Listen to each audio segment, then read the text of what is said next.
Hello, hello. Welcome to another MSI Insider live stream. I'm Mike and I'm here together with the one and only Lee. Welcome back. Not Kid Lee. No, just kidding. Oh, my kid. Yeah. No, just call me Lee. It's fine. So, today, your OLED monitor with DisplayPort 2.1. Oh, yeah. Sorry, guys. I wanted to talk about the new OLED monitor, but I have not received my sample yet. He's letting us all down. Help. No, that's what we announced last week. We are still planning to do a live stream about this, but unfortunately the sample that we need in order to do the live stream didn't arrive in time. So we are going for a different topic today. Well, two different topics today. And those are the two keyboards in front of us, the Forge GK600 TKL Wireless and the Strike 600. But before we start, we have a giveaway, right? Yeah, we have a... Well, your head is blocking it, but it's a Steam wallet code. Wait. Now you're too low. You can win a free Steam wallet code. And the way to enter it is to go to msi.com/2/insider and then enter the giveaway. So you want to buy some new games soon? Better enter the giveaway. I see Jensen is asking on Facebook, can I have free things? Yes, if you win the giveaway, then you can have a free Steam wallet code. But make sure to win it first. Poorly, next week maybe. No, next week we have something else, but you'll know at the end of the stream. Next week they'll be bothered with me again. Yeah. Sorry, guys. No, I think the monitor. Well, it's delayed a little bit because it's being transported by sea, so it takes a little while. Takes a bit of time. So yeah, but don't worry, we'll get there, and then it will be a fun live stream. Yeah. When Kay is asking where's the new claw, I see on the socials. We were also planning to do a live stream about the new claw. I'm not sure when exactly, but that's definitely on our radar to do a live stream about as well. Do you have your drink ready? Yeah, I have a Wiener Melange, so it's a mix of hot chocolate and coffee. I just went for the hot chocolate without the coffee. Yeah. Then let's get into our keyboards, my kid. And this is one of your favorite topics, right? Yeah, well, yeah, actually it is. Because I do some keyboard, well, I built some keyboards in my private time. That's why the top one is my favorite right now, because this one is actually hot swappable. And that's why I'm actually tempted to buy one. And yeah, I mean, I've tried it a little bit, I like it. It's TKL, which is perfect for me. So for the ones that are not familiar with TKL, it means tanky-less, so you don't have to have the numpad on the side. I prefer it because when I'm playing games, I don't want the extra numpad because otherwise I'll keep hitting the keyboard. But that's the thing, you already say it, when I'm playing games. Yeah. For me, that's the difference maker. Yeah. But when I'm typing or like working, I rather prefer the Strike 600 because it's full-sized. Yeah. So if you do a lot of Excel and those kind of things where you need to enter a lot of numbers, then a numpad can be very useful. But for gaming, basically it's wasting my space that I could use for my mouse otherwise. Yeah, because I've noticed, I've tried working on the TKL, and then I have to find the numbers on the top. It just doesn't feel that intuitive, just feels different. But, shall we get started? Yeah, we always get the price. How much is it? How much is it? So let's get that out of the way, because these are actually quite affordable keyboards, especially the Forge GK600 TKL Wireless, because the MSRP for that model is only $69 US, or if you're in the Eurozone, it will be 79.99 euros, but that includes VAT, whereas the US dollar price excludes VAT. In that case, I think it's calculated with 19 or 20%, so it differs a bit per region. If it will be a little bit cheaper or a little bit more expensive for you. The Strike 600 is $10 US more expensive at $79 US, or in euros, that's 89.99. But again, that one is including VAT, where the US dollar price is excluding VAT. Here you see an overview with the rest of our mechanical keyboard lineup. So they fit nicely in, but they are vastly different keyboards. And keyboards are, I think, like peripherals in general, like a very subjective thing. So one person may love one keyboard, the other one may totally hate it. It's not really measurable. No. Like, for example, graphics cards are quite easy. What is the noise output? What is the FPS that you get? And maybe the subjective part is what does it look like? Yeah, or how big is it? Yeah. But yeah, those are, I would say, for a graphics card, minor things, where the subjective things for a keyboard are major things. Yeah. How is the typing experience? What size is it? And in this case, also, how does it sound is a very big topic, and also something that these two very much differ in. Yeah. They're almost at the opposite ends in that perspective. Because these two models are, I would say, the unique points of these two keyboards is that they have sound dampening, which is something that we have not done yet. No. No. But even though they both have sound dampening, they still sound very different, and one is focused at silence, whereas the other is focused at having a very satisfying type of sound. So that's the keyboard you do want to hear, whereas the other you don't want to hear. Let me see. I see a question in chat. Will the winner be announced in this stream? Yes. Throughout the stream, we'll announce multiple winners. For the Steam Wallet code, For not the these Steam Wallet keyboards. code. No. Cardboard Android is asking, MSI numpads coming soon? I love a TKL, but I don't have space for 2 keyboards. We don't have plans at this point, but never say never. It could indeed be something to have like a separate numpad that you can basically take whenever you need it. So no plans at this point, but it is something we could definitely look into. Skeets, definitely do not worry, because these both are not clicky. No. No. We're gonna make one Clicky. but by default, they're not clicky. No. Okay. Let's start with the Forge GK600 TKL Wireless. So, Market, I think it's time for an unboxing. Yeah. See what it looks like. All right. Let's go through some unboxing, shall we? I'll put this one to the side.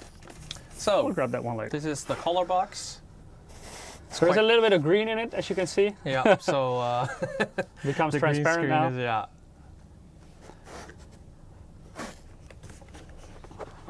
Let's see what's in there. Still no Alice? No, we don't have an Alice keyboard yet. So for the people that do not know what an Alice keyboard is, it's actually a keyboard that's split into 2. No, this keyboard will not be on this giveaway because I'll be taking it, so too bad, guys. So you have the foam to protect the keyboard. I'm gonna put those on the side. And then we take this one out. And of course you get a keycap puller because this one is hot swappable. Not just a keycap puller. Yeah. And of course you get a USB cable, but I won't be using this one because this one is also wireless, and I rather have no wires on my table, especially during gaming. And you get one switch, just one extra. A spare switch. Yeah. And then a letter with a regulatory notice and everything.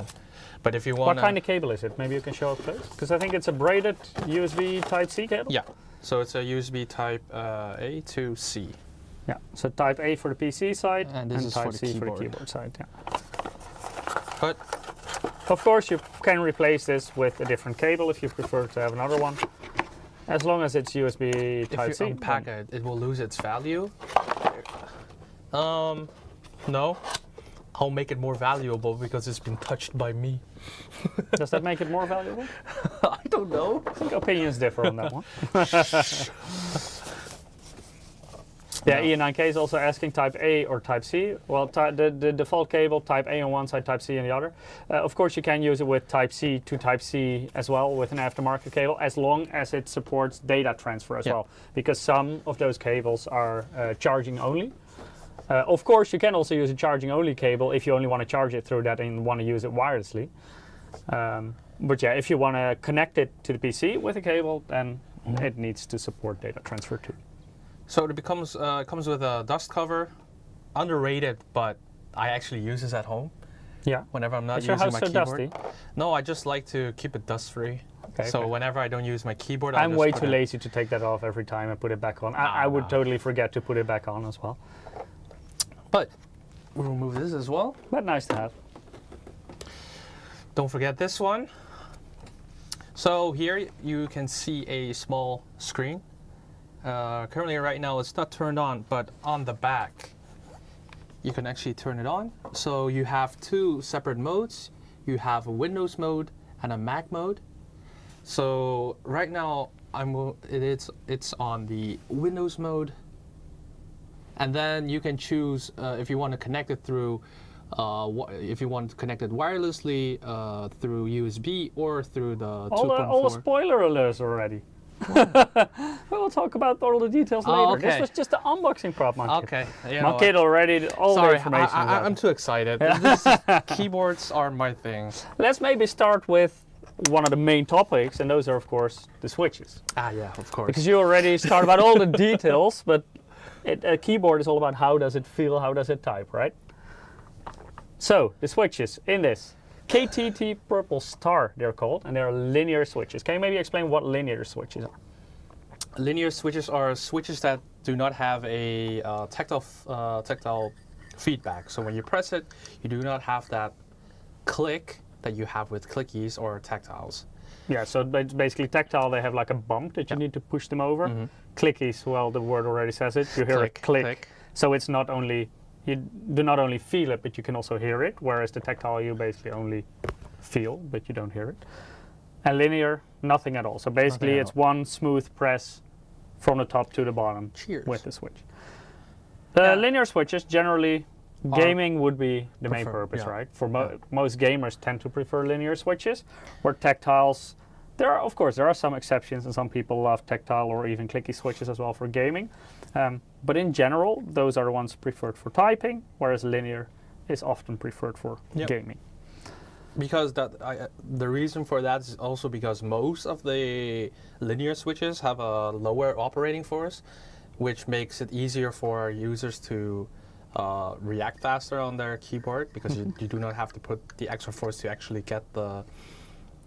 It depends though, because there are some linear switches that are very heavy as well. Basically that depends on the spring that's inside. In general. Yeah, in general, indeed, because the bump for a tactile or the click for a clicky switch, you need pressure to push the switch basically over that point. So usually the very light switches tend to be linear ones. These are a little bit in the middle, right? So these take 43 grams to activate and 50 grams to completely bottom these out. So I would say that's kind of average. So it's a bit comparable to Cherry MX Red approximately. There are heavier ones, like for Cherry, for example, Cherry MX Black, but there are all kinds of brands with different linear switches.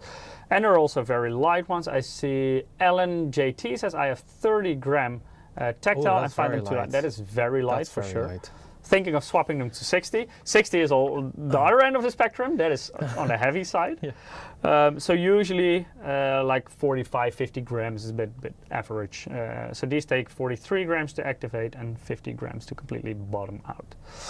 But if you don't like these switches, there's a solution, right? Yeah, you can remove them. Yeah, they're hot swappable, and that means that you cannot only remove the keycaps, because that's a very common thing on basically all mechanical keyboards, but you can actually remove the complete switch. So the switches are not soldered into the PCB, but you can simply remove them and replace them with other switches of your liking. So also in case over time your preference changes, or you just want to try something new, or you decided to stop gaming and do a lot of typing and you want to have clicky switches perhaps. That's the smart way to remove them and swap the switches. I like too many switches and end up having too many keyboards. Well, how many keys do you have on this keyboard? You could basically do a different switch for each key. Yeah, it would give you a very interesting experience. Yeah, but nah. But then you don't need 100 keyboards. No. I only have 6. Only 6. Only 6. What does your girlfriend say about the number of keyboards you have? She's happy that it went from 10 to 5, and then I bought a new one, and it went back to 6. Okay. And I gave. How did she respond to the increase again? She's like, you know what? It's your money. She's like, I'm not even going to bother I'm not going to bother, because I can say that you can't buy them, but you're going to buy them anyways. Because then you'll find an excuse to say that you need it, and then you buy it. or you'll say it was on sale, and it's hardly ever on sale, stuff like that. And she's right. Do I need that many? No. Do I like owning that many? Yes. See? She says, only 6 for now. Only 6 for now, yeah. Let's maybe do a bit of a demonstration because these, as mentioned, they are hot swappable. And Mankit actually brought some extra switches. Yeah. I actually bought some extra switches from home. I have, these are tactile. Not that many left because I don't use that many tactile switches. So most people use these kind of jars for candy. Mankit uses I them use for it for different switches. Don't accidentally eat one. These are clicky ones. I also have them. I have them labeled so that I don't lose. I don't lose which one is what. But the first thing you do when you switch them. Let's see. Yeah. Hey, that's funny when you switch them. See what you did there. So I will do the arrow keys. I'll switch those because it's a lot easier. So you use this one, So that's the keycap puller part. Yeah. So you put it on a keycap, and then you pull it out. It's as easy as that. Cardboard Android says keyboard addiction is real. I have 13. I even had to buy a third printer just to print stands for them to be displayed. See? You should be typing on them though, Hey, not displaying. Cardboard Android, I think we could be best friends. I don't think your girlfriend would want you to become best friends with Cardboard Android. Yeah. Wait, before That will probably increase the number of keyboards again. Before I actually swap the switch, I'll let you know what it sounds like right now.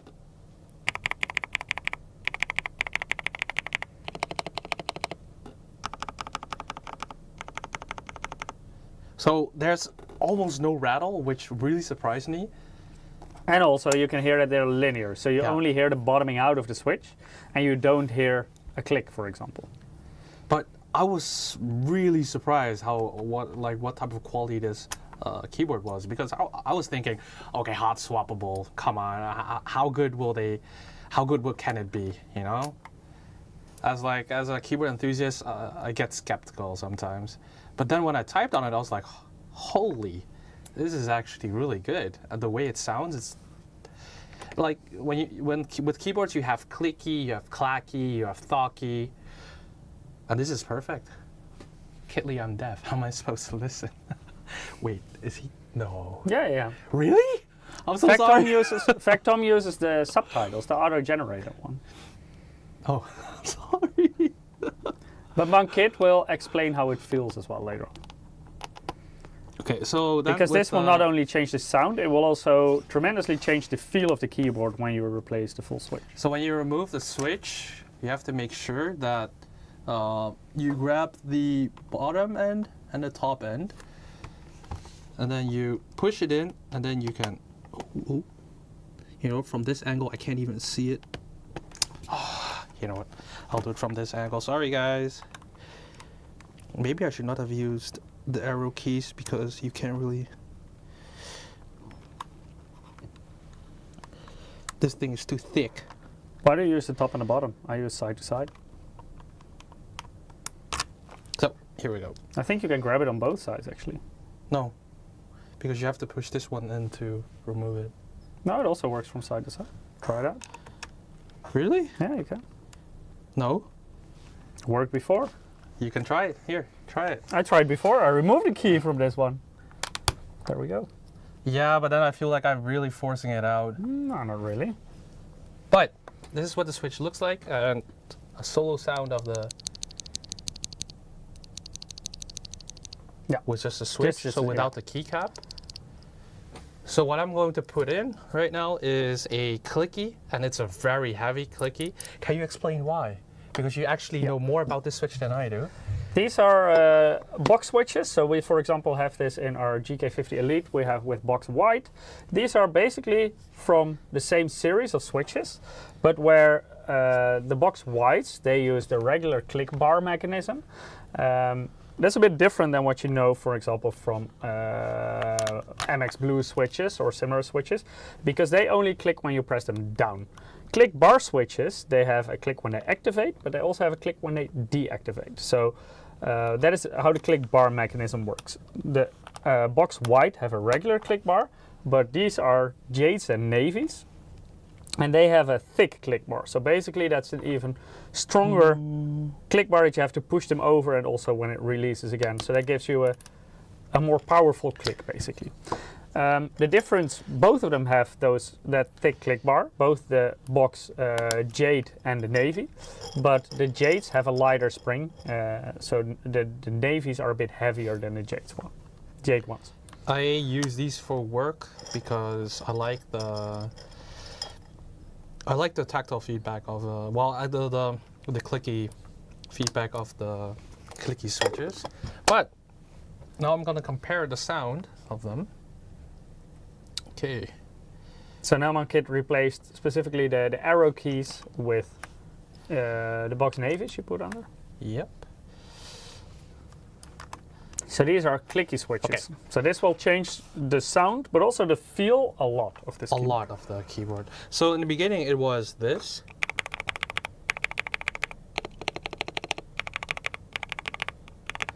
And I've changed them to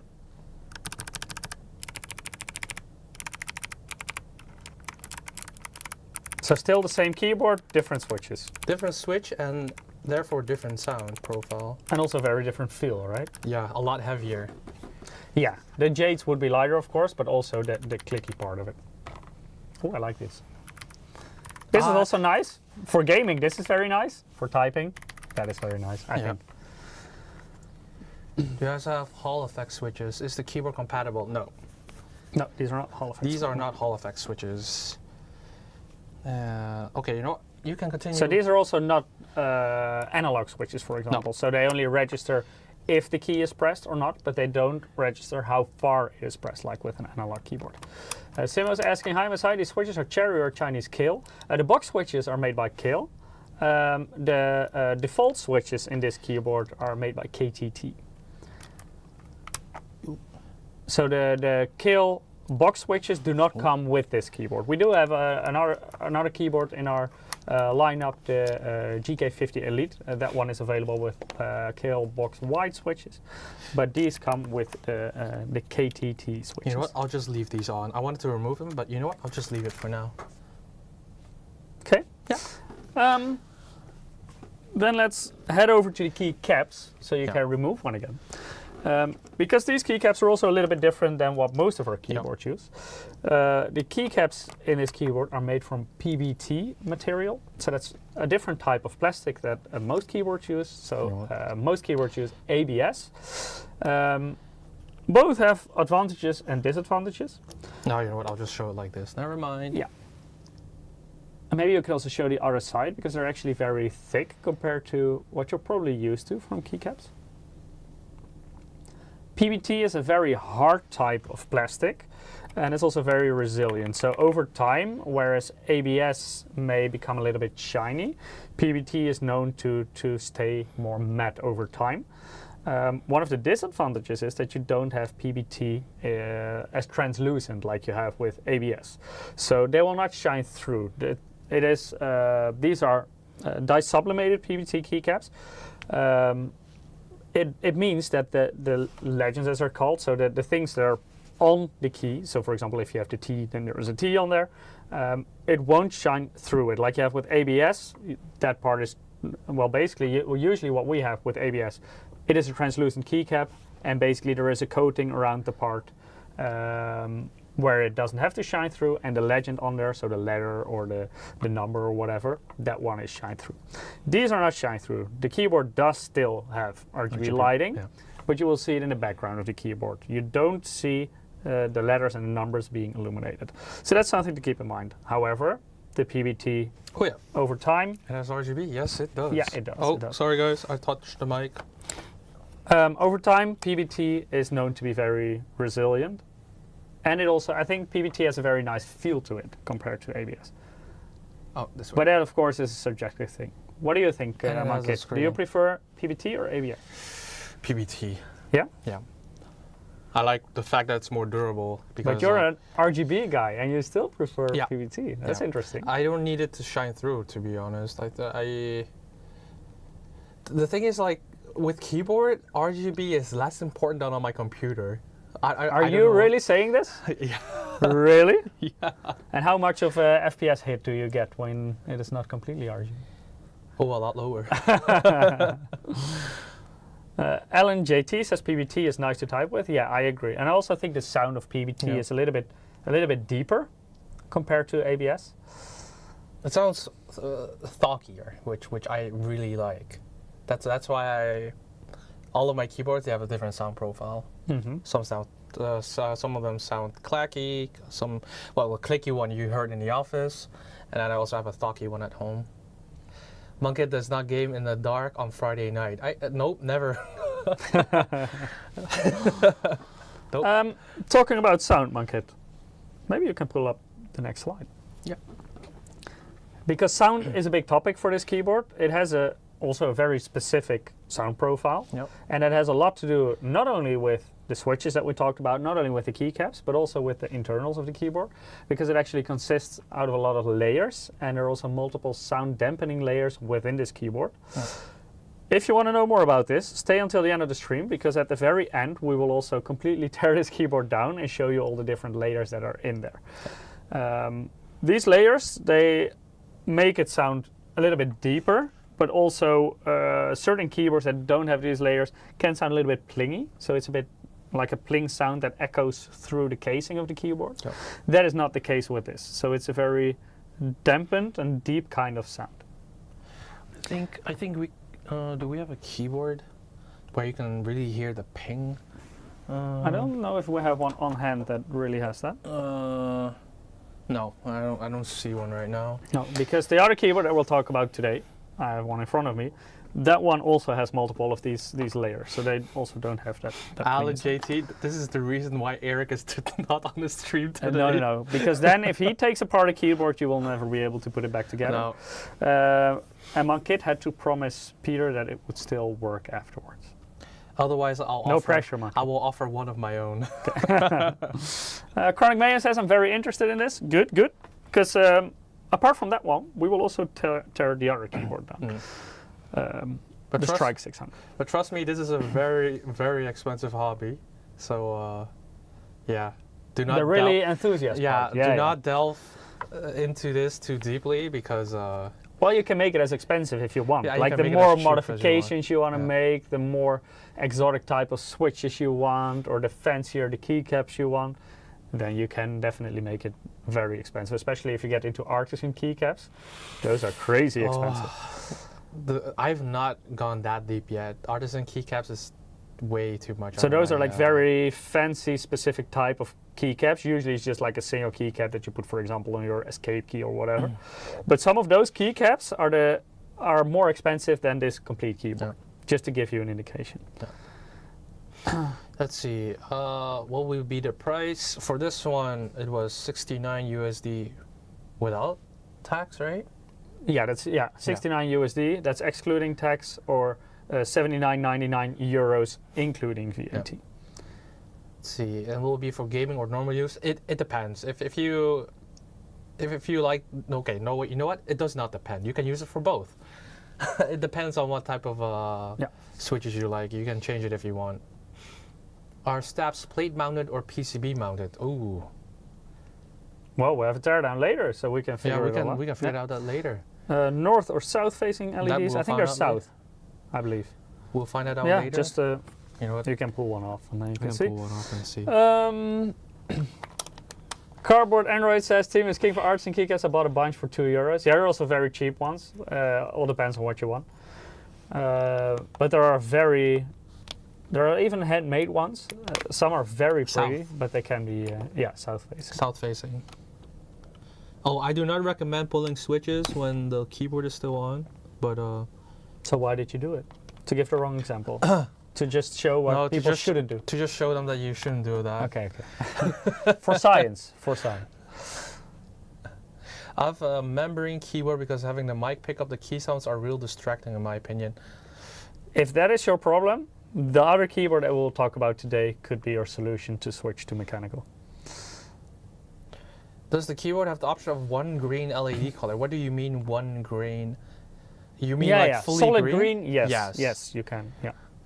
Yeah. Let's first talk about connectivity a bit. You already touched on it in the introduction, but what are the ways in which you can connect this to your PC? Let's go back to detailed.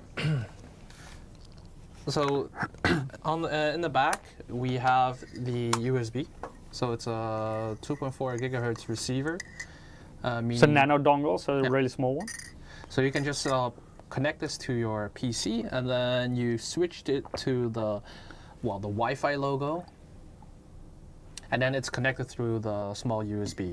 But if you want to connect it through Bluetooth, which is also the most power efficient mode, you put it all the way up, and then it will light up. And then you can use a shortcut on the keyboard to pair it with one of your what do you call them, devices. Well, not even one of your devices. 3, actually. Yeah. So you can set 3 different Bluetooth profiles. So for example, you can connect it to your PC, your notebook, and your smartphone if you want, or tablet, or whatever. So 3 different Bluetooth settings. Yeah. The 2.4 gigahertz wireless, of course, you specifically need the dongle. Yep. So you can only use it with one device at a time, and you physically need to switch the dongle to a different device. And of course, you have the regular, the standard USB connection. And when you have connected the USB, you can actually use this small, what do you call this here again? You can use this small pathway to cable route it. So if people don't know what this small pathway is for here, just put your cable in here, and then you can really manage your cables like that. Yeah, so your cable comes out of the side of the keyboard. Does Bluetooth have more lag than a 2.4 gigahertz connection? Yeah. Yes. In general, it does. Slightly more, yeah. So, for example, for office use, that will be totally fine. For gaming use, I would recommend to go with either the 2.4 gigahertz wireless or to use the wired connection. How do these keyboards stack up against a premium board from Wooting or some other company? They're very different because Wooting really focuses on analog keyboards. So they, for example, measure how deep you press down a button. This is just a digital keyboard, so the switch either on or off. There is no in between. Yeah, it very much depends on your use case, what is more useful to you. I can see if you, for example, if you play race games and you don't want to use a controller but a keyboard, and you want to be able to basically steer a little bit, then you need an analog keyboard. So yeah, it's a very different type of keyboard. So it's very hard to compare, I would say. Chronic Mayhem says south facing is great because compatible with more keycap profiles. Yes, that's very true. Were there any other questions? Oh, how much time it will last in wireless mode? It depends on if you turn on That is RGB a very good or question. not. If you switch to this, because that's actually the next slide, it's up to 20 days of use. So up to, that also means that is, I think this is in Bluetooth mode. With the dongle, it would last a little bit shorter, but also this is with the RGB off. So if you switch the RGB on, of course, it will last shorter. To fully charge the keyboard again, if you connect it to a USB 3 port, then it will take you 6 hours to completely charge the device. But of course, you can just continue to use it while it's charging. Who would play a racing game with mouse and keyboard? I do. I don't. I use a controller. But yeah, some people do. I can't use a controller. I'm serious. Yeah, it's all a matter of preference. I know some people, for example, also play games like Rocket League with a keyboard, and I could see there being a benefit to having an analog keyboard for those kind of games. How? I just do. But then again, I rarely play racing games, so yeah, maybe that's why. See a question, is that a GM30 on Mike's desk? Yes, this is the Clutch GM30. Good eye. Chronic Mayhem, does it come in black? No, but later on we will give you a sneak peek of some more color options. Let's Let's continue to another cool feature on this keyboard, because this one also has a small screen on. Yeah. Actually, then I do need you to use it. Okay. So the screen on this is actually 1.06 inches. So it is a tiny screen. It is. This is not a screen you want to watch a movie on. Also, that is not possible. But it can do a lot of other stuff. Yeah, there we go. Come on. So let's first switch the keyboard on, so it actually works. I will just switch it to the regular wireless mode now. Then it will boot on with a nice MSI logo. And you can already see some indicators on there. So on the top right, you see the battery indicator. So now you see that it is not completely charged, but it's still relatively full. Here you see that it is in Windows mode. As Mankit mentioned before, on the back there is a switch where you can switch between... Let's do it like that. Yeah. Where you can switch between Mac or Windows mode. So when I switch this to Mac instead, if we go back...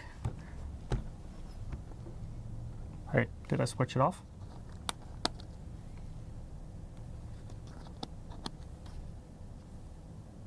Are we still there, keyboard? Ah, there we go. In the top left, you see that it now says Mac. It is a bit tiny. Yeah, and I don't know why my camera is not focusing, but there it says Mac. Wait, maybe. Yeah, so as mentioned, the screen is not big, so it is really for indicators. There you see that it is currently set to Bluetooth mode, because I switched on the back to Bluetooth mode on the top, and it says BT3. So it's currently in Bluetooth profile 3. As Mark mentioned before, you can connect 3 Bluetooth devices simultaneously. So I don't know, which one is 3? Is it now connected to your phone? I think it's connected to my phone, yeah. Let's maybe switch to the other camera. Can you open like a text thingy on your phone? Yep. So I can type some dirty words to your phone, Mark. Can you please remove the text first? Oh. Let me see. I wonder, do shortcuts work, like Control A and then... Yeah, that's what I tried, but that doesn't seem to be working, at least on... Wait. You have an Apple device, yeah. right? Okay, so it's also in Mac mode. Yeah. He's hacked. No. It is in Mac mode, but you have an iPhone, so that should be fine, right? Yeah, this should be. Look at the reflection.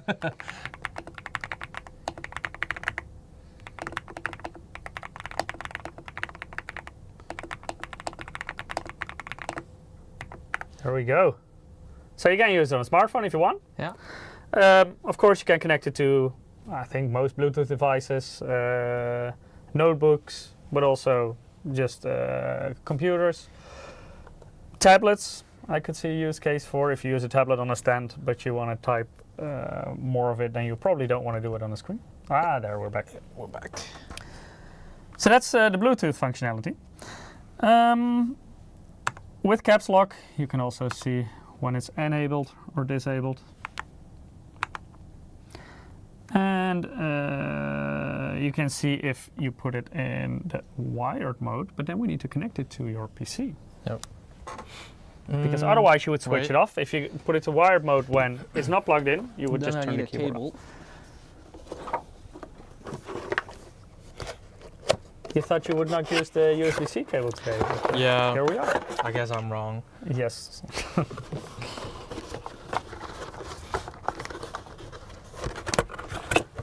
There we go.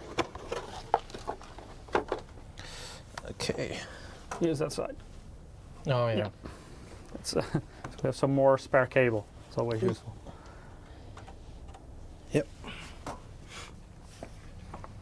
And then we go back to mobile. Yeah. Let me also switch it back to Windows mode, by the way, because it's connected to a Windows PC, so that could be useful. So right now you can see right away it says Win for Windows. And it also shows next to the Win a little cable icon, so it's connected through cable. And in the top right, you also see that it now started charging. So there is like a small charging icon next to the battery. Also for the people that love Lucky, here you get a mini Lucky. Yep. Then there are a lot of shortcuts possible also, where you can go through the different settings on the screen. So by pressing the FN button, so that is the button with the dragon here, in combination with the arrow keys, then on the screen, so if I press sideways, you get the different settings. So here you, for example, get all the RGB settings. If you press enter, then you activate that specific setting. These are 20 different RGB profiles. You can already see the RGB respond to it.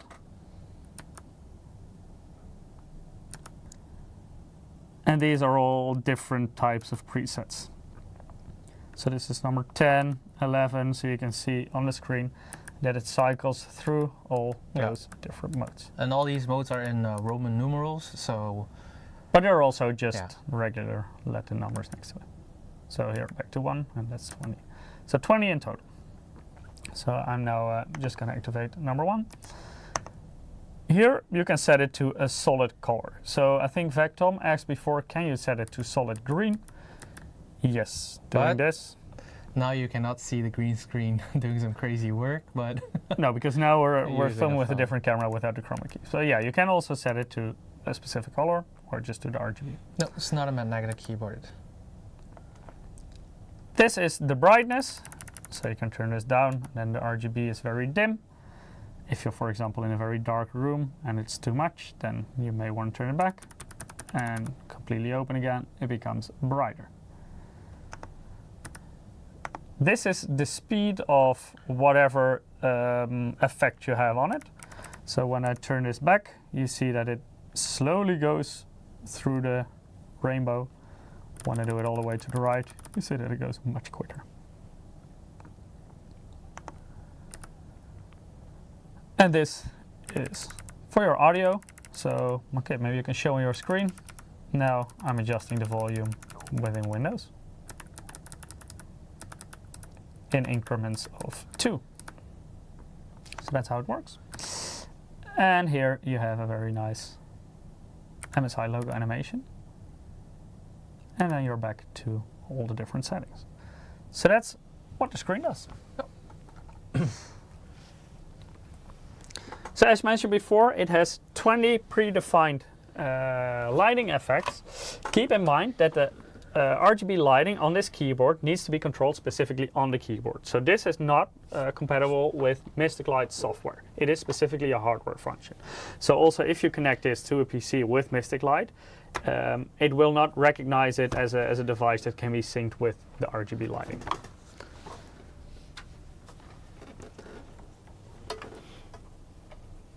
Apart from the shortcuts through the screen, it also has shortcut options in several of the F-row keys, the escape key, the Windows key, etc. You also control those with the FN key, which in this case is the key with the dragon that you will see almost in the bottom right of the keyboard.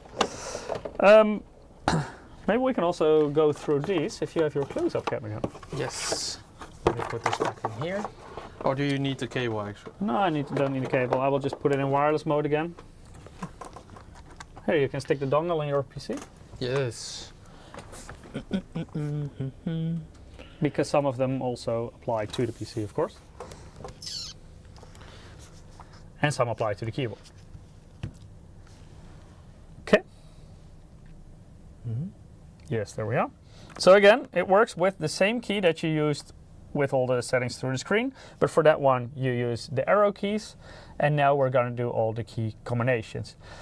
If we go all the way to the top, FN plus this key, this is factory reset. So whatever you put on the keyboard before, this will put it back to the default settings. These are for brightness. And this, the brightness of the RGB lighting, we already showed you before, that works through the arrow keys. This is for the brightness of your PC. So for example, if you use this on a notebook and you want to make the brightness of your notebook screen a bit more dim, this is where you can control it. So you can also see the indicator within Windows. Now we're using it with a dedicated monitor. That one doesn't work, so this is more of a notebook type of function. This will open the different desktops within Windows. Yep. There you go. This, the one next to it, opens. Oh, I was too quick, right? Yeah. I can open a lot. Look, if you go to your screen, How many can it do? It basically opens an Explorer window. You can close them all later, my kid. Good luck clicking. No. I can do this. Wait, I can't? Yeah, you can use close all. Yeah. And they're gone. This one is to mute your microphone. This is to take a screenshot. So when I press this, you see in the button. Oh wait, remove this one first. Yeah. Wait. Yeah. In the top, you see the different screenshot and screen recorder functions. I think you need to close that on your screen before we can continue. Yes. And then we have several different media keys here. So previous track, play, pause, next track, mute, lower the volume, and increase the volume. Then if you press this together with the Windows key on this side, that will lock your Windows key. So this is something, if I now press this, now it is activated. If I do it like this, now it is so activated. I can do this. Now I put the lock on, it doesn't do anything. And this is specifically if you're gaming, so you don't accidentally press the Windows button and minimize your game. So that is why this feature is there. And this is also something you see in the indicator in the screen in the top right. So now it is locked, and then you see a small lock icon right there. So those are all the functions you can do with the quick keys. It's a pity mine can't do that. Well, yeah, then you should get this one, huh? Yeah, problem solved. I already saw a question about this before. I didn't pick it out yet because I knew it was going to be a topic now. And that's the rollover, because this keyboard supports full N-key rollover, which basically means that you can press however many keys you want, and it will still function fine with all of them. Via Mayo is asking keyboard layout version only US/UK. This depends on this is region specific. Well, I know that, for example, we're located in the Netherlands. Here we will have the US version, but this can differ a lot per region. I'm not sure if this specific keyboard will be available in every single region. That's something we can ask. Yeah, but there will be multiple different layouts for sure. Yeah. The one we have right now, by the way, is the US version. Okay, then... It's not my desktop, Fetch Tom. And earlier you asked, oh, did you shave off your beard and mustache? Yeah. 10 years off. No, my girlfriend was getting annoyed. With the mustache and the beard, or with the number of keyboards? Both. Oh, both. Yeah. On the back of the keyboard, you will find some adjustable feet. So, my kid, maybe you can show them. Yeah. Because these are two-way adjustable. Let me remove the switches because we don't need them right now. There we go. So they basically have an inner and an outer part. So if you want to raise it a bit, you basically clap out the complete thing. If you only want to raise it slightly, only the inner part. Yeah. Or if you want, you can have an unstable keyboard and have it all wobbly. Yeah, if you only undo one. I usually prefer to have my keyboard flat, but this is a very preferential thing. And I am different. I actually have the opposite. I like it angled up. Yeah. So I would never use the feet personally. But yeah, you can use it if you want to. There's a quick overview of all the specifications. I think through most stuff we already went. Something we haven't talked about yet, so the rating of the switches in this keyboard, they are rated for over 50 million key presses, so that's specifically for the KTT Purple Star switches. Of course, this will be different if you replace the switches yourself. Then it's very much dependent on the type of switch you put in there. Yep. As also mentioned before, compatible with both Windows and Mac. For Windows, that is Windows 10 or later, or for Mac OS, that is Mac OS 11 or later. And the keyboard itself, so without the packaging, is a little bit under 1 kilogram, so 943 grams to be exact. Here, a full overview of the specifications, and in the bottom right, you see the pricing information as well. We also had a question before, will it be available in black? No plans for a black model right now, but at CES we have teased some options. I'm not sure if both of them will be on the market, but in the future it is very likely that we will release more color options for this keyboard. The model that we're using right now is the Sky version, and the color you see at the very end of the product name. So the specific model we have right here is the Force GK600 TKL Wireless Sky, and that is also the first one to hit the market. Yeah. And then we also have violet and pink, but yeah, those are one that we previewed, but I'm not sure if both of them will come on the market, or maybe one of them, and it could also be region dependent, that in some regions certain colors will be available. That one at the back looks almost black, but that one is a very different keyboard, and that's actually the one we will now continue with, because what you see in the background on this picture is the Strike 600. Let me turn this one off for a bit. Yeah, and then you can grab the next box. Oh wait, I have it actually. You have I stole it from you.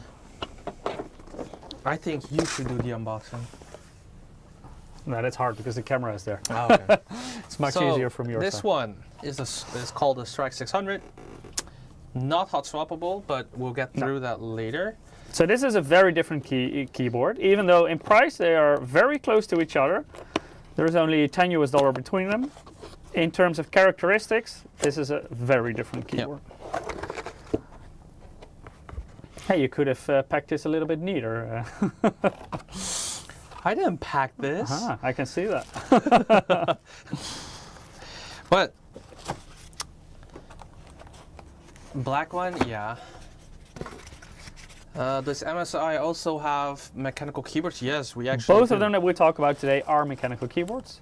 And we have indeed a full lineup of different types of mechanical keyboards. This one is wired.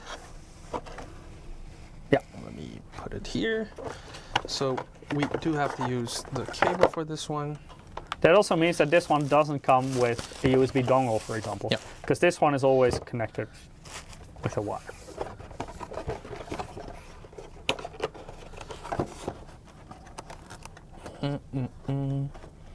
We actually have two of these samples because I also have one in front of me. This is also a Strike 600, and later on I will also do some typing demonstrations on this. And we will tear this one down as well, so you can see the internals of this one too. If you want to know what the shortcut keys are actually on both models, there's a QR code that you can scan on the color box. So this is the Strike 600, so as you can see this is different from the TKL that we were looking at earlier. This one is the full-size keyboard, which means it includes the numpad on this side. And we also have some media buttons over here on the top. Yeah, so dedicated ones instead of only through a key combination. Yeah. Which layout do you have? Because this is not a US layout. This one, this is no, this is not US because you can see the... You're using the UK one, I think. Yeah, because of the enter button. For comparison, I do have the US version of that keyboard right here. Maybe you can keep your one below so people can compare. So here you see that, for example, this is an NC keyboard, this is an ISO, so the enter key, for example, is quite different. Also the shift on that side is shorter on my kid's version, but his finger is on top. Oh. So those are the different layouts. So again, this differs in the region where you will buy it. Chronic Mayhem says, boo UK, boo. But also for the nice British people, we have a UK layout. What color switches? NC, by the way, is used by more countries than just the UK. So, for example, in Germany, they also use ISO keyboards. In France, they use ISO. No Bluetooth connection? No. No, this is specifically a wired keyboard. Now let's talk about the switches a little bit, because the focus of this keyboard, as mentioned before, is completely different. Whereas the GK600 TKL Wireless is really about having a very satisfying sound.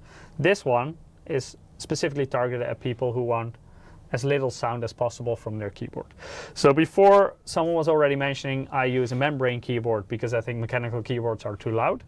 This keyboard is basically designed to to get rid of that specific mechanical keyboard be sound, honest, this but does- to still give you a mechanical This feeling. kind of does give me the membrane kind of feel. It is a little bit more muted. I think it still feels a lot better than a membrane keyboard. It is still a mechanical keyboard, but it is a bit muffled because there is also a muffler pad inside the switch already. So the reason that this keyboard is so quiet is not only because of all the stuff that we've done within the casing, but also the switches themselves, and they are Kill Midnight Pro silent tactile switches, and they have a muffler pad in there which makes them a lot more quiet. Operation force of these switches is 45 grams, and if you want to push it completely over the tactile bump and basically bottom them out, it's 55, so they are slightly heavier than the linear switches in the GK600 that we talked about before. The pre-travel 1.9 millimeters, so that is until the point where you will activate the switch, and then if you completely press it down, it will be 3.7 millimeters of total travel, and these are rated for 70 million keystrokes. They also come with the MX stem, so basically that is the same kind of stem that you saw on the other switches as well, and by having that you can use a lot of custom keycap sets as well, so those are all compatible.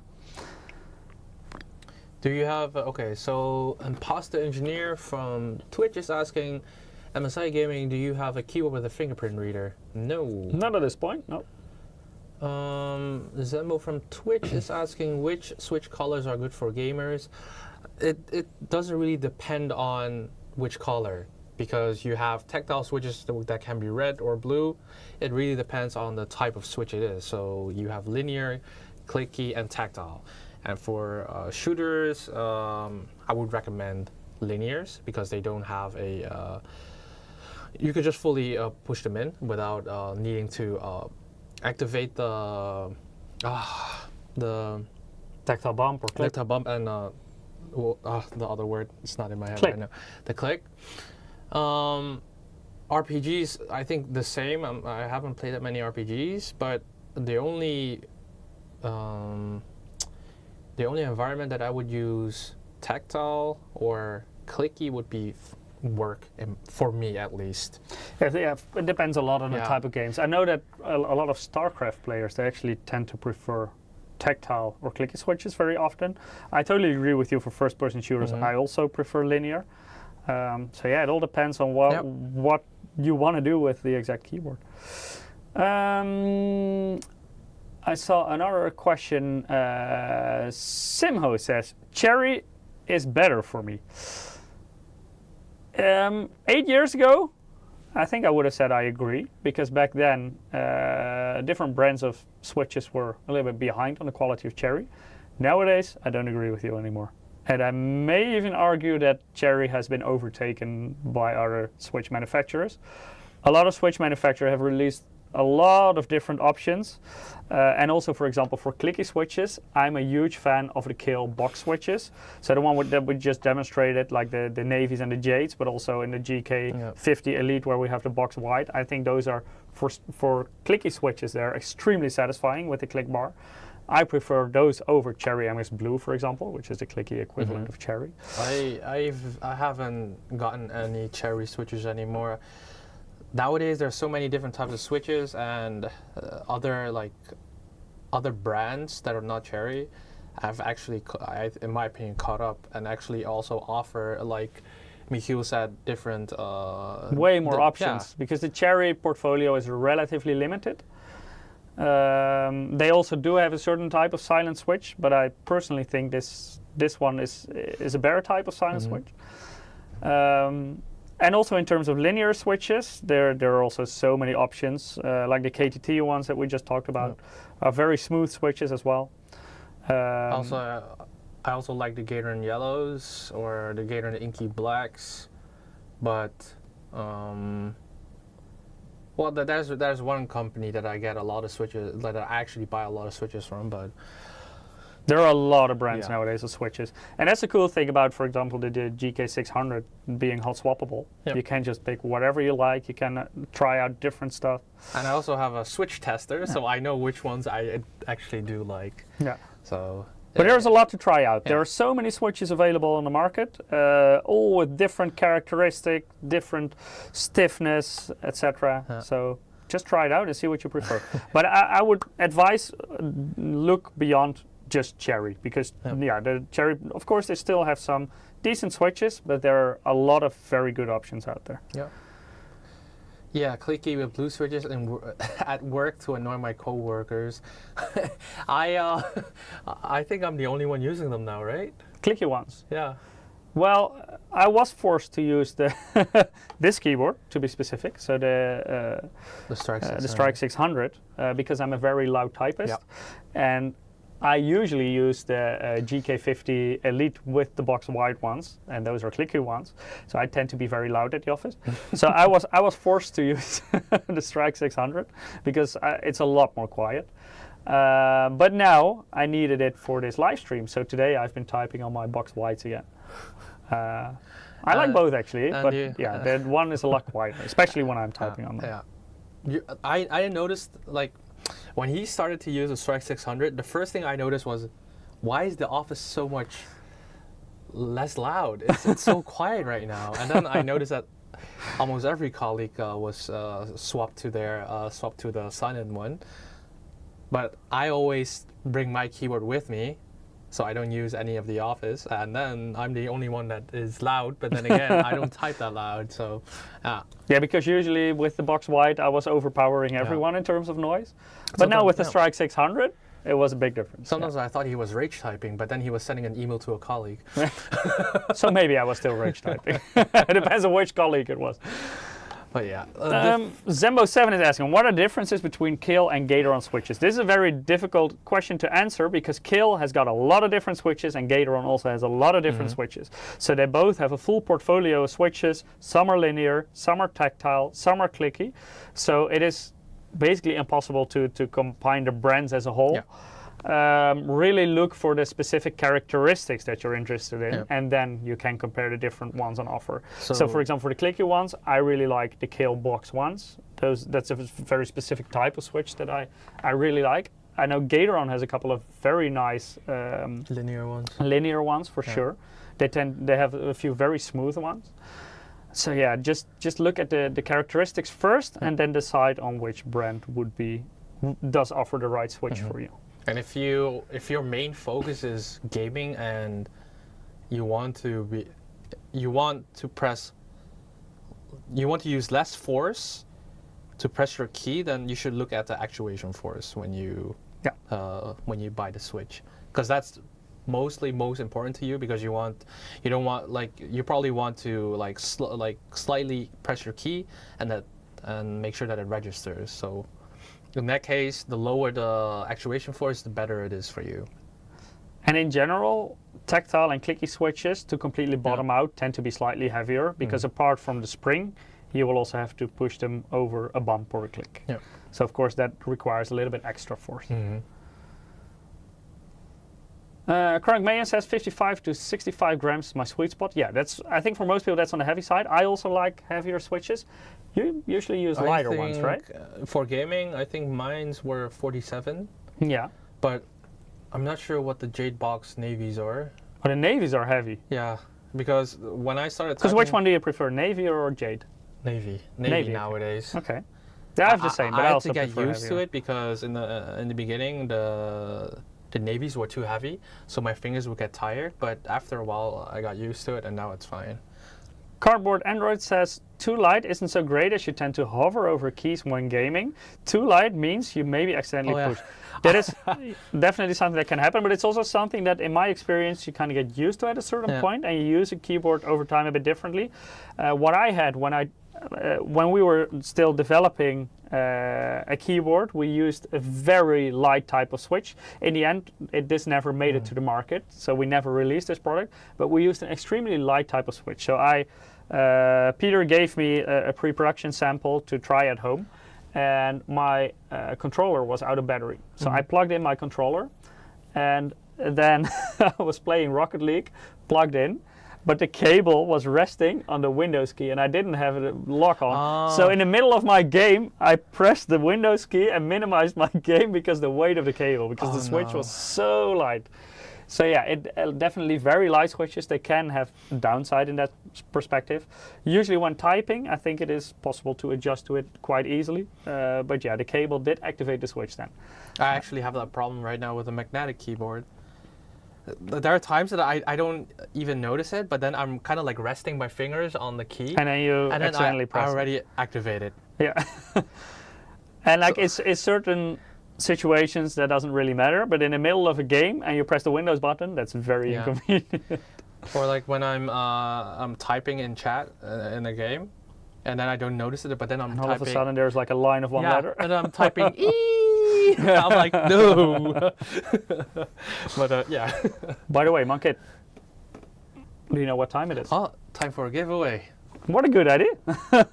If you haven't participated yet, go to msi.com/2/insider, or if you're watching on YouTube or Twitch, you can also participate in the giveaway by following the direct Gleam link that our bot puts in the chat once every 5 minutes. Ooh, 2 winners already. Okay. Yeah, because Because you totally forgot about the giveaway. Yeah. So we are giving away several Steam wallet codes throughout the stream, and our first 2 winners are Rengix congratulations and Barris for Hin. Congratulations to you too. Congratulations. So please keep an eye on your mailbox, and I will email the codes to you in the coming days with some instructions on how to read them. Congrats again. And if you haven't participated, make sure to do so, because later in the stream we will have more drawings for more winners. So Mankit, we talked about the switches being silent, but there are more things within this keyboard. Wait, before we continue, I'll let them hear what it sounds like, because I'll get the GK600. So if you guys remember, this was the sound of the TKL.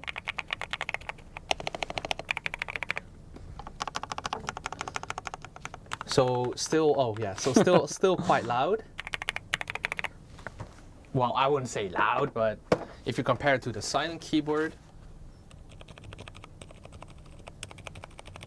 Yeah, the big difference, of course, so they both have these layers within the casing to dampen sound. But the big difference is that the Strike 600 specifically uses silent switches, whereas the GK600 TKL uses, well, much louder switches, and the dampening foam is more there to basically take the pling and those kind of sounds away. But the switches are still relatively loud on that one. Yeah. Of course, it is hot swappable, so if you want to put silent switches in there, that's also possible, and then you can also make that one very soft. If you want to purchase the switch there in here, you can put them in the other keyboard, and you can get very. But these are not hot swappable. So if you would want to remove these switches, these are soldered onto the PCB, so that would require a lot of work. Would also void your warranty if you have to desolder everything. Yep. So yeah, very different. I've never soldered, so no, not yet. No.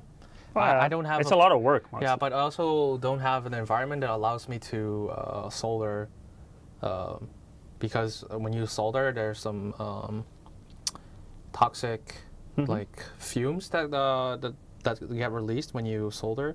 So I need a well-ventilated area before I start doing that. But I don't have that. Do you know where I usually do it? No. Outside. Oh. In the garden.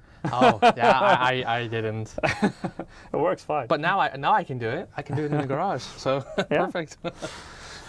So yeah, a lot of different layers here. Later in the stream, again, we will tear both keyboards down so you can see the different layers in there. The top of this keyboard is completely made out of aircraft-grade aluminum. So maybe you can show it up close, Monkit. So this keyboard has a so-called floating key design. So that basically means that if you turn it to the side a little bit, you see that the switches are basically sticking out of the aluminum plate, and then the keycaps are placed on top of that. So they are relatively on the high side when you watch it from the side. And the aluminum top stretches all over the keyboard. So that's basically one big aluminum plate on top of it. Yep. If you listen to it, you can hear that it's, well, actually it's screwed down so tight that you can't really hear it, but Yeah, because now the pling is basically gone because of the layers as well. So that's how the layers work inside the keyboard. Because normally if you don't have the layers, you can hear the ping of the keyboard. Chronic Mayhem also mentions all metal keyboards are more likely to ping and need more foam. Yeah, that's very true. That's also why the foam is in here, to take the pling noise away from the aluminum that you could otherwise have.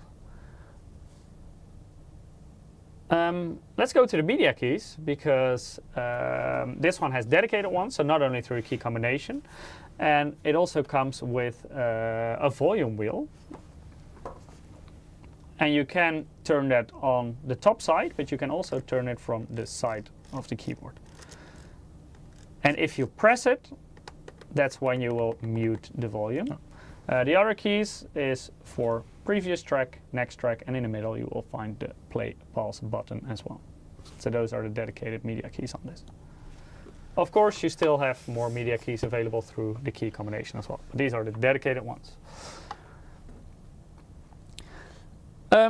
This key also supports N-key rollover, but this actually supports a hybrid mode, because it can also do 6-key rollover. And you may be wondering, if it already supports N-key rollover, why the hell would I want 6-key rollover? That has to do with certain situations where certain devices may not support full N-key rollover. The thing is, with the USB keyboard protocol, that supports up to 6-key rollover. So if it recognizes it as being one keyboard, it can only do 6 key presses simultaneously. If you want to use N-key rollover, it will basically fake through kind of mimicking being a USB hub, that there are multiple keyboards connected, and that's how you can have more of those key presses. However, this may malfunction with certain legacy BIOS versions, but also even pretty modern KVM switches. They don't always respond well to this. So in case you want to use a KVM switch, but it malfunctions with the N-key rollover, you can still use this in 6-key rollover mode, which I would say for 99.9% of the cases is still perfectly fine. But also if you, for example, use like a hybrid setup for working from home as well as gaming, and you want to have a KVM in between, and maybe your KVM switch doesn't support N-key rollover, then this could be a very nice option to avoid that issue. So you can use it either in 6-key rollover mode or N-key rollover mode. It also has 3 onboard profiles, so this is something you can customize also through MSI Center. So you can, for example, customize different hotkeys or those kind of things. And through MSI Center, again, you can also, for this keyboard, control RGB lighting, sync it up with other devices. That is not the case for the other one, but it is the case for this one. Then in terms of comfort, again, this comes with feet. They are a little bit different than on the other keyboard, so maybe Mankit, you can show them. Ooh. So these one don't go from top down, but they actually go to the side. So it's a little bit different, but has a similar function. And this one also has a what do you call it? Rubberized, yeah. It's a rubberized feet. So if you're worried about scratching your table or whatsoever, don't worry, it's rubberized. And then also we have the pathways here. Yeah, the cable routing. Yeah. And this one is all the way to the front as well. So for example, if you use like a wired headset or headphones, you can also route the cable underneath your keyboard and have it come out at the middle front of your keyboard. The keycaps also have an ergonomic design, so they have like a specific type of profile to make it more comfortable to type on. As mentioned before, Mystic Light, RGB lighting, to set up per key RGB lighting, so you can completely customize this to your own liking, and you can sync it up with other devices through the MSI Center software. So maybe you can quickly switch to my capture. There we go. So I currently have 2 devices connected. So one is, like already mentioned in the chat, the Clutch GM30 mouse. That's the one right here. And then there is the GK600 keyboard. And oh, new firmware. Definitely not going to do that on stream. But these you can, for example, sync up with the other devices. So also if you, for example, have a lot of RGB in your PC or Some monitors also support RGB lighting. You can sync them all up and let them do the same effects, same colors, etc. So this is specifically something for this keyboard. It does support all the things within MSI Center. That is not the case for the GK600. Then let's head over to the specifications. So this is the overview. Most we already talked about. Number of keys differs per type of layout. So for example, the NC US model has 104 keys. The ISO, so the UK model, but also that's also used in France, Germany, etc. Those have 105 keys. It has the hybrid 6-key and N-key rollover. This one is specifically made for Windows usage, so no Mac support on this model, and it supports Windows 10 or later versions. And the weight is actually relatively close to the much smaller one at 984 grams. So it's slightly heavier than the smaller keyboard. Let's see, Mark Anthony 97, can I use Signal RGB to control effects? It depends if Signal RGB has actually updated their software to include this keyboard as well. So, yeah, I'm not sure if this is already supported. Yeah, it might take time. Yeah. Because this is a new product. Yeah, by the way, I could quickly show you some of the RGB syncing possibilities. So this is a Mystic Light. I don't know about Signal, but here you can, for example, now I only have 2 RGB devices connected to the mouse and the keyboard. This is how you link them, and then you can choose different effects that both of them support, but you can also do them independently. So that's how it works. Then overview of all the specifications. So again, Kill Midnight Pro silent switches, tactile switches with 45 grams of actuation force, a lot of sound dampening both in the switch and the keyboard itself. Bottom right, you can see the MSRP, $79 US excluding VAT, or 89.99 euros including VAT. And the rest, I think, yeah, we talked about all of it, right? Yeah, I think so. Quick comparison to the rest of our lineup as well. We already showed you the overview before. Here you see it again with the specifications of those other models as well. They're in order from most affordable on the left, the Forge GK310, to the most expensive on the right, the Vigor GK71, the higher end model. So yeah, this is how they compare.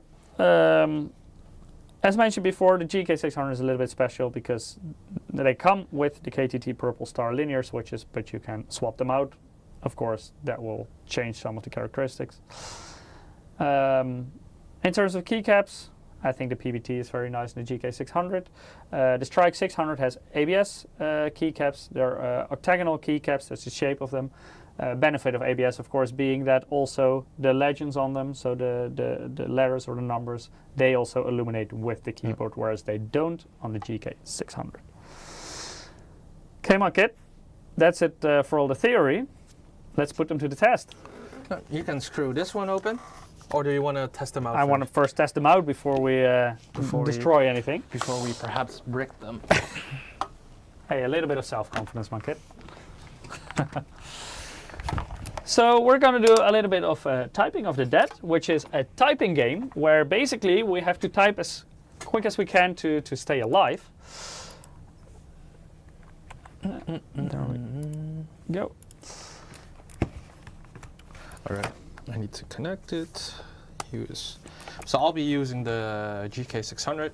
Yeah, and I'll be using the Strike 600. If you guys have noticed, white monitor.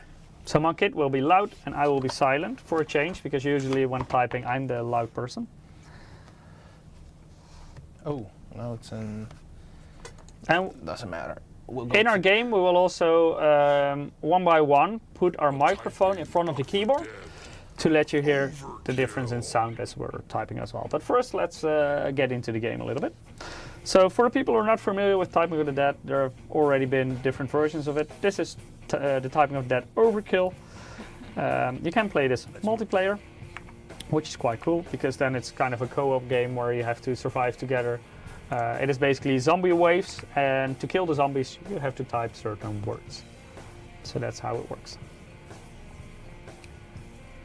You can select this. Skeet says, I used that game to teach my daughter how to type faster. Very good way of doing so. Well, a game that I personally also like is Type Racer. It's like a browser-based game. I'm not sure if you're familiar with it. You have like a tiny car. You also play it in a multiplayer lobby. Everyone has their own car, and basically you have to type your car to the other side and do that as quickly as you can. That's also a cool one. This one is visually a little bit more attractive. Okay, let's do the story mode.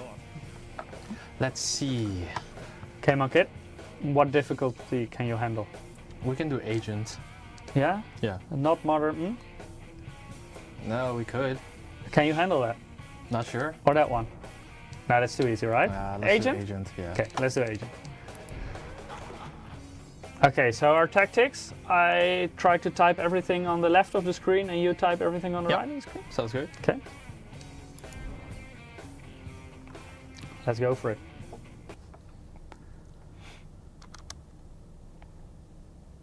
Okay, so we're going through the whole story mode. Let's see what I can skip of all the waiting screens. Oh, that was not friendly. They met as adversaries. What the fuck Was that your character punching my character? Yeah. That's not cool. Not cool. Okay.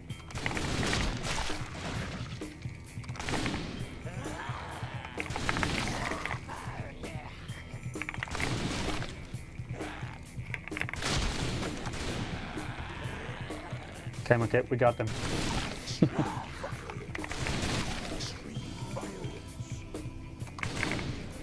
I can hear your keyboard so much louder than mine.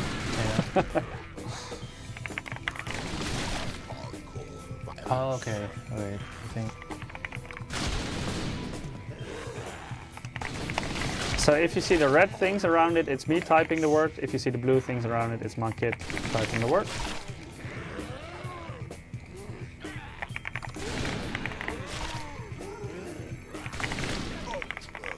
Quickly, quickly! Oh, he almost slapped us there. I was accidentally typing your word. Oh, zombies are coming in. I was reading the chat so you can do the typing. Be faster, be faster. Oh, close one. I didn't know we had to type sentences. Yeah, sometimes you have to. Oh. Oh wait, am I typing? Okay, I am. Okay. Yeah, I stopped. There we go. Psychotic. Easy.